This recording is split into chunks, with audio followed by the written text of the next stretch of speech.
Regina said is pretty much what I had to say.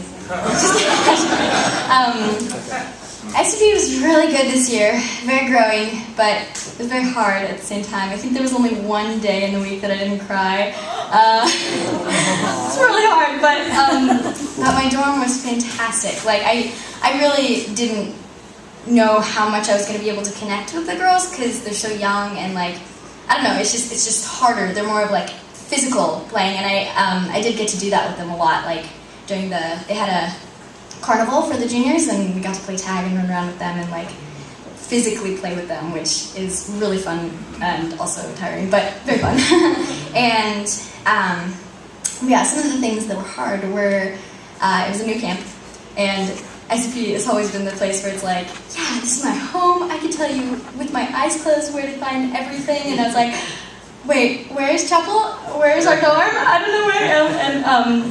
And this year I was also a counselor, not a camper.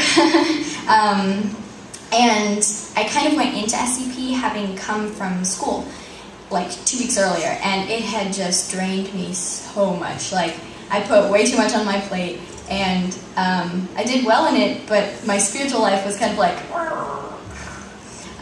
just because I didn't have enough time to spend with God. And so SEP was like a really good place to rejuvenate and get back into like spending time with God again and be forced to do it and get out of a busy schedule and like just spend time with God. And it was really hard because I felt like I had a lot of catching up to do.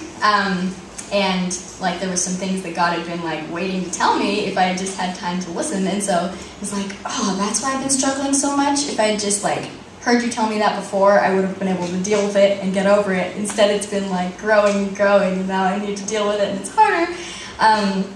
But it was good, and I'm glad I got to do that. And Regina was my prayer buddy. Like, we got to pray together a lot, and it was so helpful, and I needed it so much. And thank you for that. And Zinabelle also would come up like during lunch or breakfast or random times when I'd just be feeling really overwhelmed and just be like, keep pouring out your love into those girls, you're doing a great job. I'm like, thank you. I needed that. One of my campers was Alyssa Schaefer, who had come like 2 years ago and then 2 years before that. And it was really cool that she got to come because they started talking about it, the family started talking about it, and like, I really love this girl and I really wanted her to be able to come, and it needed a lot in order for it to fall into place. And it was just like, everything was going crazy, and I honestly did not think it was going to happen all the way up until like the day before I left for camp. And then it like did, and it was so cool. And I know that she grew so much, and I saw her blossom so much and like connect with the girls. All our girls were so encouraging with each other, and that was just such an uplifting element in the dorm. I don't know, it was really fun being with juniors and being a counselor, and I'm glad I did it.